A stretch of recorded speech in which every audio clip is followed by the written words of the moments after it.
And now, Chapter 29 of The Last Boy on Earth, The Ghost in the Machine. Kaylee walked freely underneath a blue sky for the first time since the abandonment and the pandemic that wreaked devastation of her species. The sky was a shade of cerulean blue. It might have been the sky over Sebago Lake the last time her family was together. A faint, cool breeze tousled her black hair and twisted it in fairy rings about its fingers, while in the trees she saw small birds connecting the dots from branch to branch. She breathed deeply, taking in great lungfuls of air, holding it within while her body absorbed the freshness of a new world. She felt safe for the first time in a long time. Joe and Brady were scarce, busy gathering materials for building the transmitter, while Dr. Grindle slept most of the time. He was a shell of his former self when he was the chief epidemiologist for the Centers for Disease Control. Grendel had settled upon him, taken over his body, and pushed his mind down into a dark and frightening place, like a son of Cronus before Zeus's liberation. How the monster had altered his body to become the amalgam of beasts and nightmares that had threatened them, they didn't fully understand. Brady believed that somehow he had created the monster from his anger, frustration, and pain. But when she asked him how he knew this, he wouldn't answer. A monster born of anger and spite might raise the world to its bedrock, but Brady Smith would rescue kittens from trees and help elderly women with their groceries. Anyone who had survived the abandonment would have had some residual issues with which to deal. Most people, she thought, would have simply gone mad. Most people. But why had their little ragtag band not gone insane? That was the biggest mystery of all. Sitting in the library only held her interest for so long. Books written by dead people about dead people seemed pointless to her, their meaning diminished in the light of the new world. No, what she needed was to walk among the green and growing things. It was the height of summer. She needed some time to clear her head. Once she started, she felt like she could walk to the other end of the continent and not even need to rest. So while Dr. Grindle slept and wizards conjured, she took the time to explore the city. She avoided the burned-out basements and tumbled brick structures, their blackened bones of splintered wood defiling the sky. She kept to open land and found herself walking down by the great river where the fire had been more merciful. Trees and bushes were variegated and seemed newly sprung from the primordial morning. Max was next to her, trotting along happily, and every so often she threw a tennis ball and he would bound off into the distance, returning with eager anticipation of yet another go-fetch boy.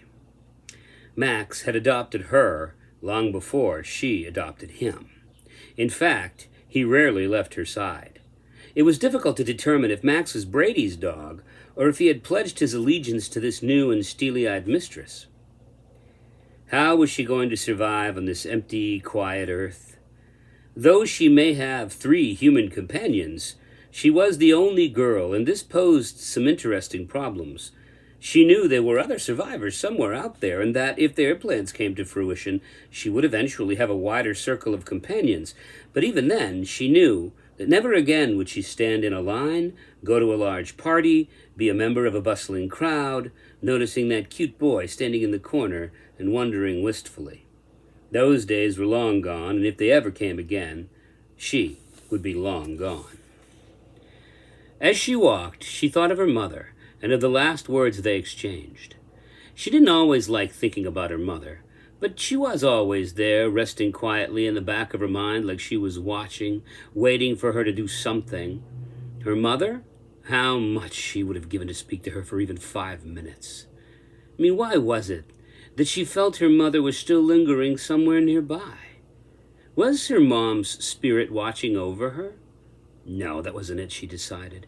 She felt the presence of something motherly, something maternal in nature, but it wasn't the woman who raised her. It was something other. Her brother? What of him? She knew from the Ukrainian broadcast that a small group of humans survived near Washington, D.C. Was it possible that he was one of them? She had survived, so perhaps he might have as well.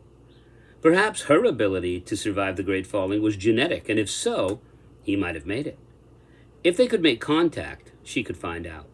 Then, if he was alive, she could travel, even if she had to go alone, because there would be continuity. She was past downtown and near the Bangor waterfront next to the great river. Max was adamant about fetching today. They were always so busy trying to destroy the monster to survive in this post-human world that he often went ignored. He looked up at her with big wet eyes as though to say, "Please, please throw the ball, throw the ball." "You want a good throw, don't you, boy, huh? Yeah? Okay, go for this one."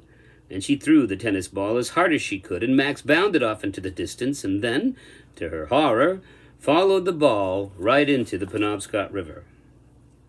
She ran to the shore and shouted, "Max, come back here! Max, back to me, boy!"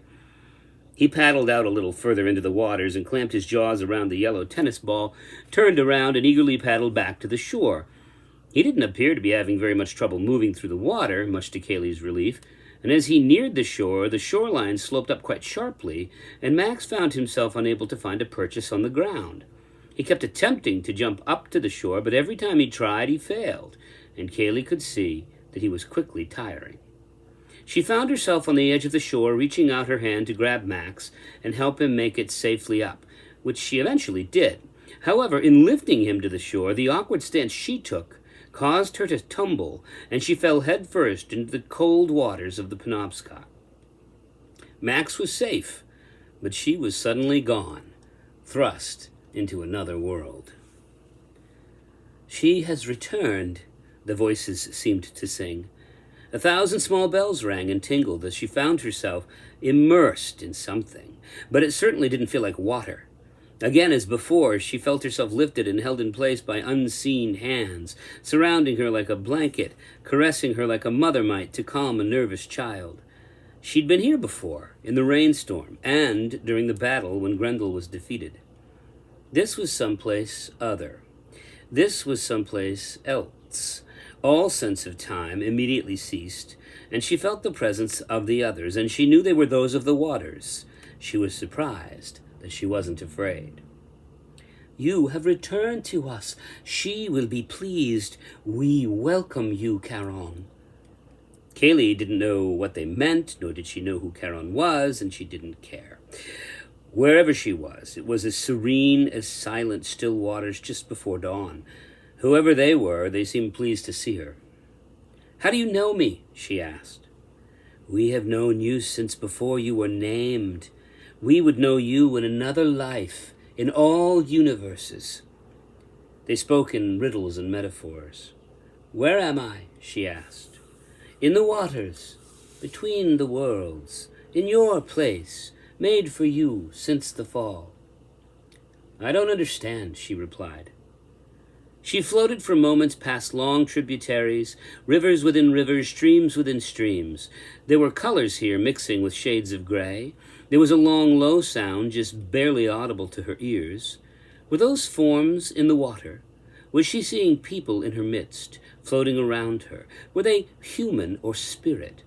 They swirled about her, and as she floated, she was amazed that she was breathing and still quite comfortable, even though she assumed she was now deeply underwater.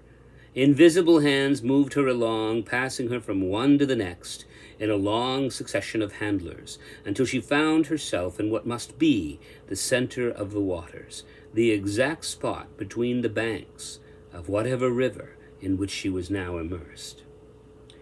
"You are the conduit," a voice whispered to her. "I'm sorry, what does that mean?" The voice began to sound somehow vaguely familiar, like one she had heard for the first time, but which most surely must have been a sweet sound in her ears for years and years before. "The channel, the connection between one world and the next. You are the conduit through which we may communicate." There was a muttering of voices, some murmuring agreement, some opposed to this idea. Finally, through a myriad chorus of discord and syncopation, a figure began to emerge from the shades and forms that flowed around her like ectoplasm. All in shades of blue and white, she formed from the spectral nebula of water, the medium of their universe. It occurred to Kaylee that the water surrounding her was warm to the touch and soothing, enriching, even amniotic. As Kaylee watched, she could see a tall, coldly beautiful woman of indeterminate age, neither old nor young, but both simultaneously. She was a sister of time. Her face was a child's on Christmas Day, layered against an aged mother's face upon a bed of pain. She was long upon this world, and well beyond it. "I am the river," she said in the most beautiful voice that Kaylee had ever heard. It was the first laugh from a baby, an echo from a song composed before Eden fell. Kaylee heard her, and she felt the import of her words. Had she heard this voice before? She thought she recognized the intonation, even though the woman had barely spoken. "I'm Kaylee," she replied. "Yes, of course. But you are also Charon, the conduit, as you have ever been and shall be," replied the woman. Kaylee didn't try to reason with her because she felt that in a way she was not wholly with her. She was a hologram, a phantom, and a dream. Instead, she inquired further, as though this moment spent in absolute beauty might burst like a bubble on the wind. "Your name is River," she clarified. "I am the river. I am as you can understand me in your present form." "But I don't understand. You're the Penobscot River?" Kaylee asked, still confused. "No, I am the river, the water that separates the worlds. As such, I touch all worlds simultaneously, seeing all possibilities. This world, your world, is one of countless worlds I touch." "I'm sorry," Kaylee replied, mystified but still enchanted, a smile still broadening on her face. She imagined white castles and tall mountains, fields of green and gold under a sky as blue as this woman's eyes. She remembered long meadows and sunsets that lasted forever above a twilight sea, and then marveled that she remembered. Was that a melody sweetly played in tune from some immeasurable distance lightly falling upon her now? How could she remember something she'd never seen? Was she within a dream? "No, you are not within a dream," said the woman, reading her thoughts. "The land you were in, like all the other worlds, are the dreams. This place, the river, is that which is real. Nothing is real but the river. In a way, you are a dream as well." Kaylee's heart weighed as light as a feather. The woman put her insubstantial arm around her, a mother being reunited with a long-lost child. "I'm sorry you have borne so much pain. I'm afraid there is much more for you to bear before you can make your way home," she explained. Kaylee spoke quietly. "Home? My home is gone. I'm an orphan in an empty world, except for my friends. Everyone else is dead." "The dead?" The beautiful woman paused and smiled before continuing. No, you do not yet comprehend. You are the conduit through which one world may speak with another, and that means you are powerful in ways you do not remember. You are unique out of all the humans from your world. To them, time is a river in which they are inexorably immersed, but you are different. Although your powers are only newly awakened, you will see. "My powers? You mean these visions I have when I'm in the water?" The woman nodded with smiling eyes as understanding began to take root in Kaylee's mind. "You can stand upon the banks and watch the river of time flow past. You can stand apart from the passage of time. Because of this, I know you are truly my daughter, my river daughter." So this must be a nightmare, thought Kaylee. She apologized. "I'm sorry, but you're not my mother. I mean, my mother died in the hospital from the virus weeks ago." The woman's face saddened, and eyes with the depths of the abyss expressed such recognition of loss and pain that Kaylee wanted to look away, but found she couldn't. "I know. I was there." "How? I was alone with her," Kaylee said. "Oh, but you weren't alone. You are never alone. No one ever is. I was there. I am the river, and I flow between the worlds."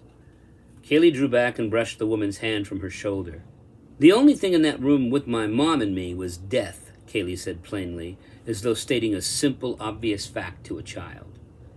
The woman smiled and tilted her lovely head so that her chestnut hair fell about her shoulders in a cascade.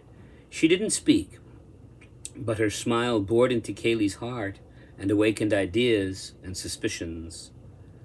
"Yes, most people suspect I will be wearing a black cloak and carrying a scythe." Kaylee's heart would have raced if she had a heart in this place, wherever it was. She tried to take a deep breath, but found that she couldn't breathe because she didn't need to. She wasn't afraid. How could she be afraid of such a warm, welcoming, beautiful person? It would be like being frightened of a flower, of a gentle breeze, of a glass of ice-cold water on a scalding day. She was relief and release. She was the river. She was death. "If you're death, how am I your daughter?" asked Kaylee. "Because you are here, speaking with me. Do you think beings from the multiverse simply enter my waters and converse with me without having to die first?" She didn't have a ready answer that Kaylee could understand. The woman persevered patiently. "You are my daughter, born from the depths of time. You have been moving in an endless cycle of coming towards me and leaving me again for eons. This time you live on Earth. Enjoy the passage of time. Fall in love. Struggle to survive. You're born to a living woman whom I chose for you. I only choose the best, strongest, and wisest to help me raise you. And yes, Charon, she is your mother too. You are graced with two mothers, one immortal and one mortal, and both full of love for you. When I need you the most, and those from a world are ready to pass away in great numbers, you have always returned to me to aid in the transition. This time it is the Earth's turn. You are born an Earthling, because this time you would be needed to help your people in their transition." "But I remember growing up here. I've seen my baby pictures. I have video," Kaylee protested, not understanding what this vision was explaining, not wanting to. Yes, and so you grew. Of course your past is real, but now you will learn to see things differently. So you have dreamed, so all beings dream of their lives." "You mean like row, row, row your boat, life is but a dream?" The river smiled at Kaylee and nodded affirmatively. "You understand. Life is but a dream," she answered, with laughter ringing in her voice. "Am I dead?" asked Kaylee. "Drowned in the river?" The woman let go a laugh that would have woken fields of blossoms and caused the rain to crystallize. Her eyes smiled. "You are not dead, and how can a daughter drown in her own mother's womb?" Kaylee was overwhelmed. She couldn't fathom the ideas and words this woman was uttering, because to her they were nonsense. "I don't believe you," she said flatly. "Oh, Charon, you never do," laughed the river. "If I'm truly your daughter, what happens now? Do I stay here with you?" she asked. The river woman shook her head, and for the first time a look of loss and pain, of regret and remembrance melted over her beautiful, finely chiseled features. "No, you never remain, and that is my reason for flowing ever onward, hoping for the moment when I will meet the endless sea and all will be reunited. I have something to show you that will help you understand. Here," she said, "take my hand." They flowed through dark caverns and down to a sunless place where no light could penetrate. There were no echoes, no colors, no sense of time or place or life. Kaylee was not even sure if she was truly moving at all. She wondered if they were standing still and the world was moving past them. The river woman, who claimed to be her mother, did not look back at her, but instead reached her free arm in front of her, steering with it through a pathless ocean of darkness that she knew intimately. "Imagine being alone," she said to Kaylee as they moved onwards. "Always alone in your thoughts. Never another to speak with, or worse, to love. This would be true desolation, true death. No love, no understanding, no knowledge, no wisdom. Only you. This would be true darkness." "Yes," Kaylee answered. "I think I understand the alone thing." Mortal beings think of death as an end of things, the river woman continued, but rivers all flow to the sea, and one journey leads to the next. In life, beings are all alone in their thoughts and minds, always imprisoned with that singularity that is their aloneness. People are all drops of rain in a storm while they live, but when they die, they gather into pools, then rivulets, streams, and all of these come back to the river. When they die, they gather together and are no longer alone. No one is forever parted from another. It is the way of things for souls to meet again, as sure as it is that raindrops form the ocean. There was a shore in the distance, a place where the river flowed against a landmass. They moved toward it, and Kaylee's feeling of well-being was disturbed. As they drew closer, she could see thousands upon thousands of gray shades standing in a dark land that stretched farther than any far horizon she could ever see on earth. They were of all ages, dressed in clothing from different time periods and places, all in shades of gray. None of them wore a look of peace and contentment, much less grace. "What is this place?" she asked her guide. The river woman replied, "This is the far shore, the land of after and before, the place between the worlds where the dreams return once they have been dreamed." Kaylee weighed the idea in her mind. "Is this heaven?" she asked. "This is the far shore, the land of after and before. Call it what you will. Dreams begin here, dreams return here as well. In between, dreams are dreamed. That's the way of things, but you are more than they are, Charon. You are the conduit." "What's that mean?" she asked urgently, suddenly feeling trapped and confused. The river woman squeezed Kaylee's hand in concern and met her eyes. Kaylee could see the steel blue-gray with the same color as her own, and her face seemed like her own, too. Could this be? And her voice, why did it sound so familiar? "You alone can move between the two shores, of the living and the dead. You can journey to and from this place. You can speak with the dead." Kaylee's eyes were beginning to burn. She was tearing up, angry and frightened. This was cruel and tiring. Was she being tricked by Grendel after all? Was Dr. Grendel right? Had part of him survived to torture her? "You need to speak to the people on the shore. I cannot speak to them as I speak to you now. I am the river. I have seen the fall of billions before on different worlds in different planes than this. You have too, though you cannot yet remember. These humans, they're different. I am troubled." "Why? Why are you troubled?" asked Kaylee. "Because they cannot rest. They were awakened from their dreaming too quickly, all of their dreams unfinished, at once. It was an unnatural summoning from life. They cannot rest. With all of my strength, I can barely hold them back on their shore. They swell and burgeon until bursting. I have never experienced anything like this before in all of my flowing and ebbing. It is as though they were all awakened at once by some unnatural, skewed energy. They could cross the depths to go back to the earth if they could, but they linger here when they should move on. Billions of them. They suffer. You must help set these poor souls to rest, help them find their place. This is the River Daughter's task. It is your task, the task for which you were created in the first place."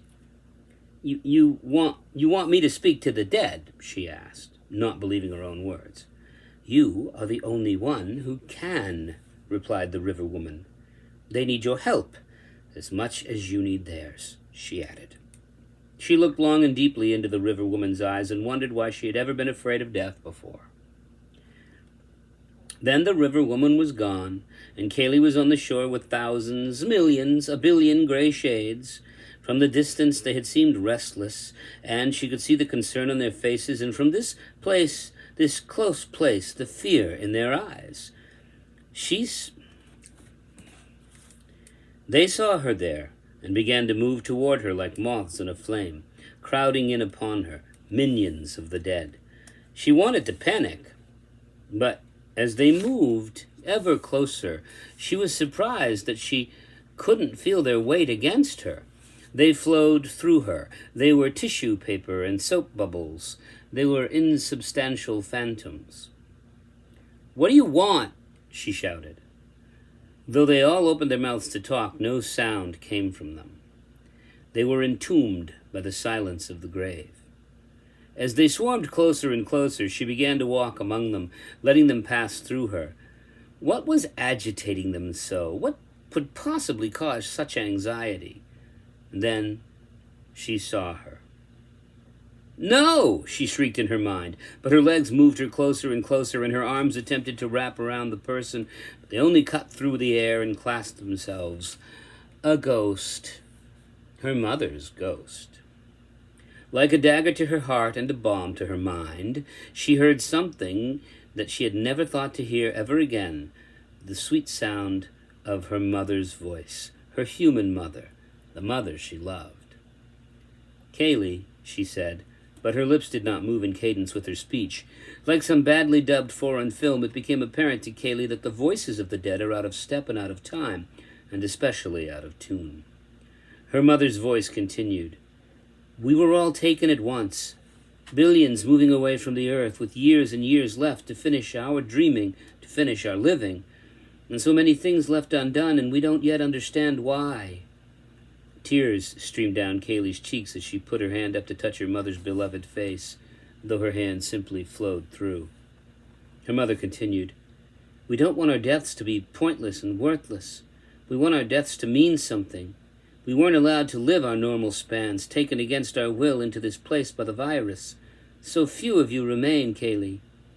"Mama," was all Kaylee could manage to whisper through tears and sobs that racked her frame. "Mother," she whispered through a stream of conflicted feelings. "I know who you are. I'm supposed to tell you that none of us will move on until we know we will not be forgotten, and that those few humans left on Earth will survive. Right now, that's not certain. In order for it to happen, for humanity to continue, you must connect with the other humans. So few remain. You must survive. We can see the world as it is, only from a long distance away. Everything is out of focus. Everything is out of tune. We can see the world and know that it's been altered. The world is wrong, changed by the monster created accidentally by the boy. He didn't understand his power when he did it, and now he can't destroy it alone. If the beast isn't destroyed, then all humans will perish, and all of us will have lived and died in vain. We would help you, but we can't interact with the world any longer. All we can do is watch, but you can act for us. You must return from this place and tell those who travel with you our message. You must relay it. Speak with them so that we can move on." "I love you, Mom. I'm sorry I couldn't save you," Kaylee said through tears. "The message, Kaylee, the message," her mother said urgently. Through her tears, Kaylee bit her bottom lip and replied, "We're working on a transmitter powerful enough to reach the other side of the world." "We know of your work," her mother said, "but this will fail unless you transmit over running water, for water is the medium and you are the conduit." "What?" Kaylee asked through her confusion. Her mother's shade pointed off into the distance. Row upon endless row of human shades began to move to one side, parting like the Red Sea. There, off in the distance, she could see something real, something from her world. Yes, she knew the place. A look of recognition lit her face, followed by a wave of confusion. "You took me there once." "This is the place," her mother said, "from which to broadcast your signal. But the generators won't fully power the transmitter, not without help. You must follow your friend's actions in the farmhouse when the monster called to you on the night of the aurora. Unless you act as the connection during the transmission, you will never reach the others, and you'll be doomed to wander the wide world over without ever meeting another human soul. You and the boy have special places in this new world. If you act together, the beast will be sent back to the place made for him, and the world will continue moving in the direction set down at the beginning. We will be able to move on. Humans will rise again." "Right," Kaylee said, beginning to understand. Her mother began to fade. The last minutes of the film in a theater, after all the lights had been lit so that the tired audience might go. Kaylee watched and began to panic. "There is so much left to say. I love you, Mom, she said between and within her tears. Love was all her mother said before she dissolved like a spider's web in the rain, and Kaylee found herself clinging to the bank of the Penobscot River, Max barking anxiously at her. She was soaked to the bone, but she had received the message. I've had a vision, she explained to Brady, Joe, and Dr. Grindle as they ate their evening meal. What kind of vision? Asked Dr. Grindle, whose own ability to maintain a clear head had slightly improved over the past few days. I don't know. Call it a visitation, I guess. I have some information that could help us. Joe and Brady stopped chewing and perked up, listening intently to her words. We have to build our transmitter at the Penobscot Narrows Bridge between Bucksport and Verona Island, she explained. Joe stared at her blankly for a moment, considering her words, and then he said excitedly, Yes! We could use the entire bridge, the superstructure, as the antenna. A transceiver that big would require a massive amount of power, but if we had the electrical energy, that bridge is already in the shape of a transmitter. It has towers and miles of cable. It wouldn't be hard to adapt our equipment. They could all see the flash in Joe's eyes as he grew increasingly interested in the idea. I was planning on using a cell phone tower, but it's amazing. I'm sorry, asked Brady, but how did you know this? She shook her head in confusion. It had all been so unclear, so rushed, and above all, so real that she didn't bother to ask questions. She only knew enough to concentrate every bit of herself to experience the meeting with those of the waters. I met someone today, she began. End of chapter.